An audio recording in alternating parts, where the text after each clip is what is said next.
Alright, so the refutation that I'll be doing will be actually based on a claim that says photoshopping models in ads and magazines, especially fashion magazines, provides unrealistic body standards for women, which can cause mental and emotional harm.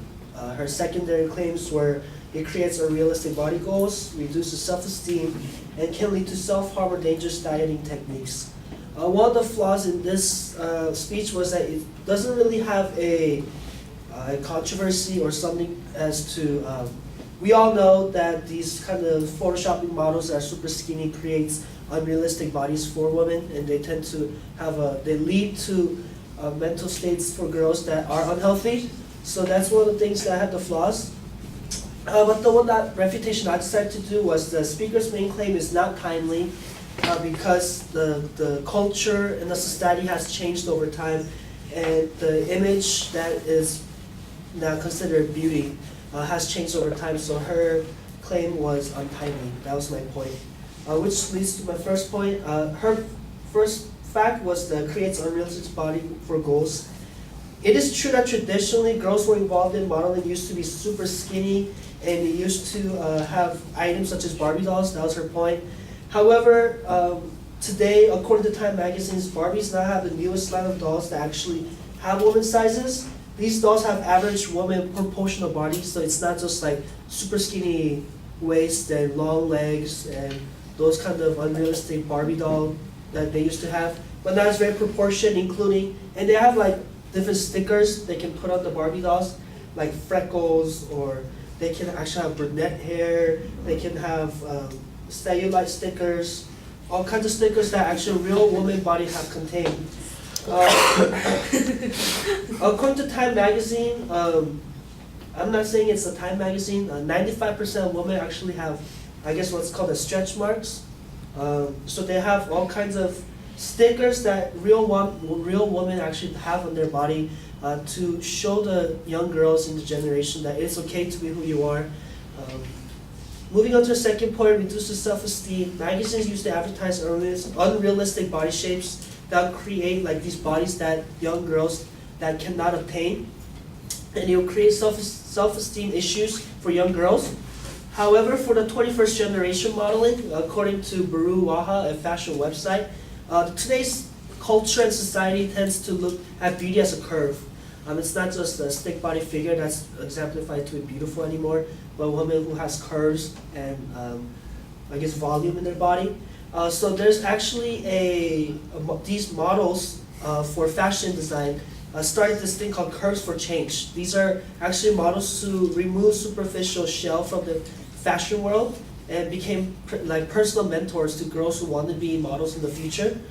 These actually, the standard now is becoming healthy. It's not just looking pretty or being skinny, but it's just looking good and healthy and making sure each girl that wants to be part of these modeling industry have a healthy diet and healthy bodies as well. That is why the Curve for Change is something that the modeling agencies are now advocating for to make sure that girls stay healthy and are full of confidence. And moving on to our last point, can lead to self-esteem or harm. Can lead to self-harm or dangerous dieting techniques. Girls who used to dream of being a model used to put themselves to rigorous diets to make themselves look fragile and look very skinny and lanky and tall. However, today, like I said, the culture and the society is changing. One of the, it's called Comra Project. It's something that one of the agencies for modeling started. It's to help young girls have a healthy diet. It tells them how to be healthy in today's generation. It's not just looking skinny, but what kind of diets girls should eat, what kind of food, proportion, exercise. That's all included to make sure that each girl in today's generation have a healthy diet. Along with the Curve for Change, the Curve for Change also does a 5K run or walk, which represents step. That's the theme they use, and they say for every step, it's basically like all those like old school like stereotypes the girls used to have for modeling. They said, come out and step for every piece of salad you ever had to eat in your life to pretend you were beautiful. Come out and step for every ounce of tuna and green beans. The mothers used to make them as a kid to make sure like girls stay fit.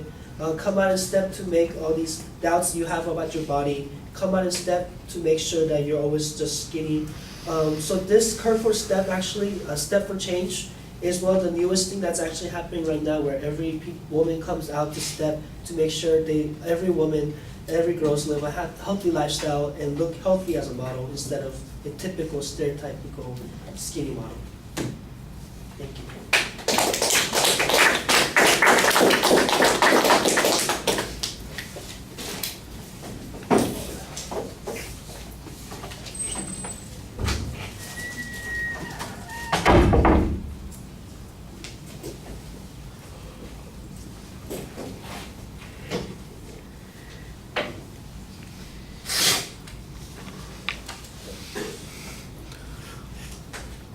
All right, well, you basically said there's no dispute, this is all true, but they were doing something to minimize it. Okay, I'm not sure that I believe that it's all true, but if that's the way you want to go with this, that's okay. Then the question is, are they in fact minimizing the impact in some way?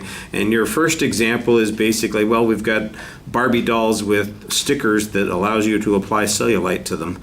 And I'm going, okay, but that doesn't seem like it. How does that minimize the impact of these photoshopped models? It seems to me like there would be better arguments about how girls would be educated about what real human beings look like, that they have other models. I'm not saying that the Barbie thing doesn't apply, but that seems like it's your only example in this particular case. This organization, Curves for Change, that you cite, it would be nice to know how large an organization it is.